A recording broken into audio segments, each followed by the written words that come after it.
We now turn to the analysis of Fromm and Fuller. Al Fromm, former political advisor to President Bill Clinton, and Craig Fuller, former political advisor to both President Ronald Reagan and George H.W. Bush. Good afternoon, guys. This week, the country has been seeing a very extremely dysfunctional Congress in their attempts to pass a new coronavirus aid package. And without a deal, as you all know, millions of people will be facing eviction, and they will have an incredible ripple effect on this already strained economy. Even within the Republican Party, there are major disagreements on what, if any, extensions would be made. I think most people, Republicans, are eager to reduce that $600 a week boost in unemployment benefits. And at the same time, the Democrats feel that they've been strengthened in their demand. So, Craig, do you see any way forward in this late date? Well, you know, this certainly brings to mind that old adage that there's two things you don't want to watch. That's the making of sausage and our legislative process. I'm at the risk of being a little cynical in these very, very serious times. I sense a lot of posturing going on. This can come together quickly if the parties decide that it's in their interest, but we're in an election year, and doing things that are difficult in election years make it even more difficult. I'm sure they're testing messages every night. They're looking for who's got an advantage one over the other. In the meantime, as you point out, millions of people are worried about their well-being over the course of the year. It feels to me like something will get done. It may be the traditional kick the can down the road a little bit with some temporary relief for a more complete package later, but I really cannot imagine Congress just walking away for the summer and then going to face the voters with doing nothing. So I think there's something in the offing. We're really right in the midst of a pretty hot negotiation where there is not a lot of trust and leadership on either side, and in some cases even within the individual parties. Al? Craig, I think something will get done. I believe there will be a deal. And I think that because it's really in the political interest of all sides to get a deal. Democrats want it because they want to get a lot of aid to people who they believe are going to be their voters.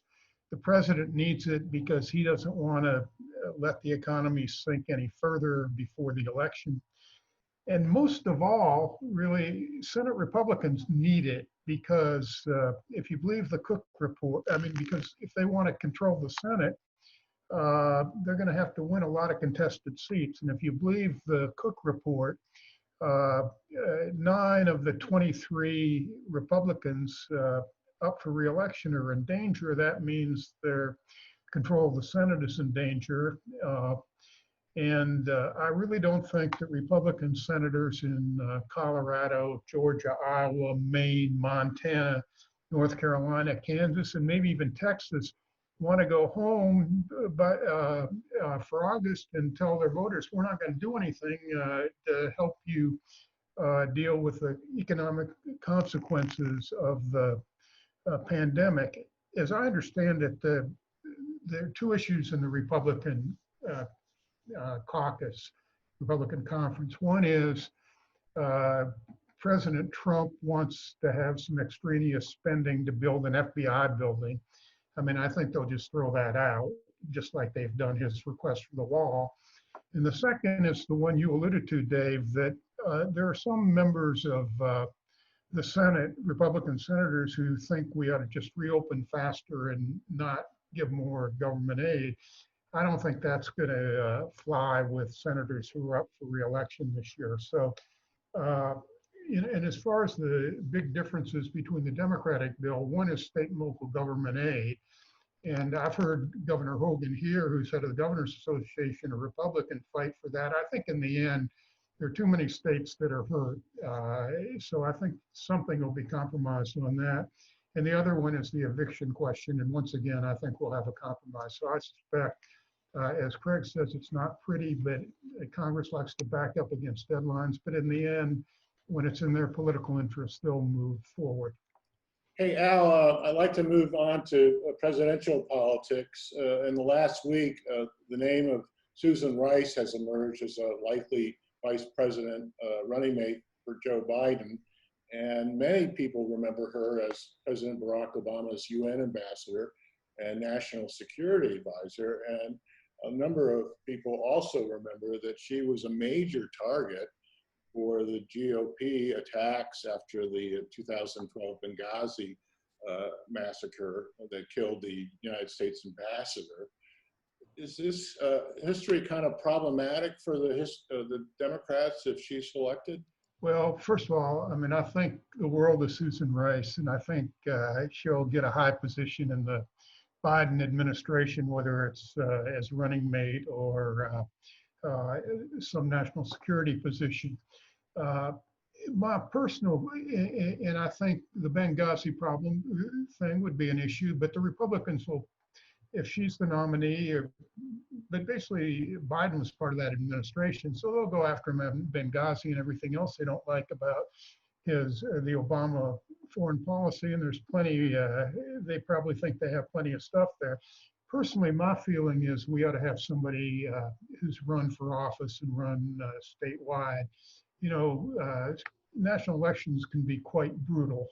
And I think I'd like to have somebody on the ticket who's had the rigors of at least a statewide campaign. Personally, I tend to favor governors. So somebody like Gretchen Whitmer of Michigan would be high on my list. But in the end, Vice President Biden's got to pick his running mate from somebody he's most comfortable with. And as we've talked about on previous weeks, electorally, I don't think it's going to make much of a difference this time. So he ought to just get whoever he feels best running with. Greg, what's your thoughts? Well, I certainly think she's somebody deserving of careful consideration, and I wouldn't be surprised if she was on the ticket. I wouldn't be surprised if she was the Secretary of State nominee down the road. This is somebody who has deep experience as a diplomat at the White House National Security Council, at the UN, as you said, at the State Department. She was there for a number of years. She's worked with several different candidates and presidents over time. So it's the kind of serious person that I think ought to be on anyone's short list for vice president on the Democratic side. I also want to say that I think Vice President Biden deserves credit for having a pretty solid process. You haven't seen a lot of leaks. You've seen, obviously, the speculation, but I think he and his team have worked through a list pretty carefully, looking at people who have run, looking at some people, if you believe the speculation, have been on the surprising side. And so for Susan Rice to be in that group and perhaps a finalist, I think speaks well of the process. We've talked before about Kamala Harris. I do think she meets that requirement, and I would agree with Al. I think when you put somebody on this into a presidential campaign, having run before is something very important. And actually also having been vetted by the National Press Corps, as Kamala Harris did as a presidential candidate, is important. And she was a statewide elected official in California. So I think it would give Vice President Biden somebody who has been more tested in the political campaign arena, to be sure. I think she's a very motivational speaker. I think she would bring out the vote. Whereas Susan Rice is somebody that it brings that very important criteria, and Al mentioned it, and that is she is somebody that clearly former Vice President Biden is comfortable with. And that job is so tough as president that you can't say enough about having somebody where the comfort factor is high. But Biden also knows Harris. He knows some of the others. He's been around the track obviously a long time. But if we're down to two finalists, and it's Kamala Harris and Susan Rice, I'd say he's honed this list pretty carefully, and he has a very important decision to make. It's one of the few things that a candidate actually does that shows their methodology for making a decision. So the fact that the process has been strong, I think, speaks well for him. finally, we want to continue our tradition now of getting a spy reader to ask a question to the panel. And this week it's about the sad departure of John Lewis. And this is also following the recent death of Elijah Cummings. And we also are dealing with the news that President Trump has decided not to pay his respects to Congressman Lewis while he lies in state at the Rotunda. Al, your thoughts on? I can't say that I'm surprised that President Trump isn't going up to the Capitol to pay his respects. He has a hard time honoring American heroes whose contributions to our country were a lot greater than his. We saw that with the way he treated John McCain, how long it took him to even lower the flag at the White House, the half-mast. To me, the most poignant moment of the weekend was watching Congressman Lewis's body being carried across the Edmund Pettus Bridge on a horse-drawn caisson with the American flag draped over it. To me, that is a symbol, when you think back of the first time he tried to cross that bridge, of how far our country has come. Unfortunately, President Trump is a reminder of how far we have to go.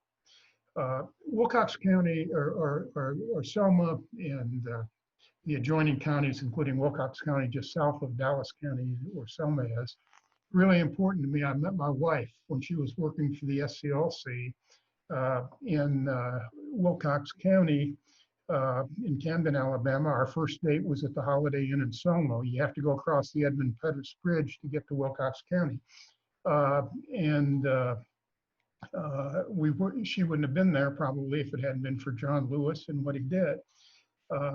And John Lewis personally, in 1992, was one of only 3 members of the Black Caucus to endorse Bill Clinton.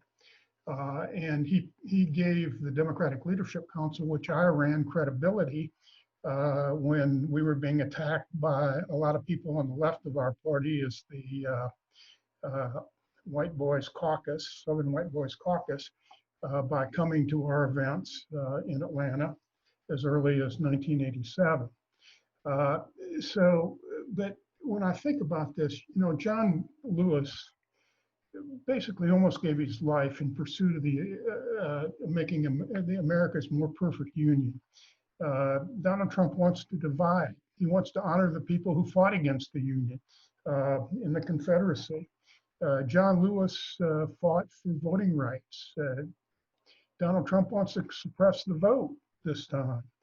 And it goes on right to this day. I mean, John Lewis wanted to bring all Americans together. Donald Trump wants to divide. Just today, he issued a regulation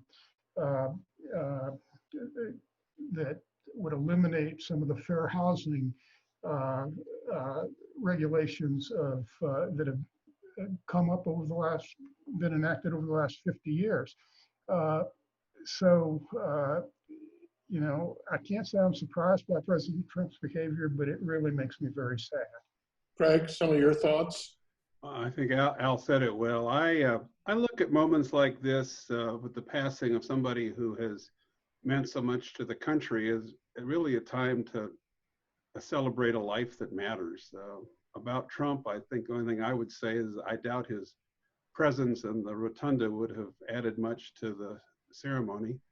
I think really my hope, as I looked at the history and the footage of John Lewis's life, is that there'll be some young people out there today who look at that and think, if he could accomplish all he's accomplished with the difficulties he struggled with, surely I can make a difference. And that they'll get involved, and that they'll be involved as either elected officials or community leaders.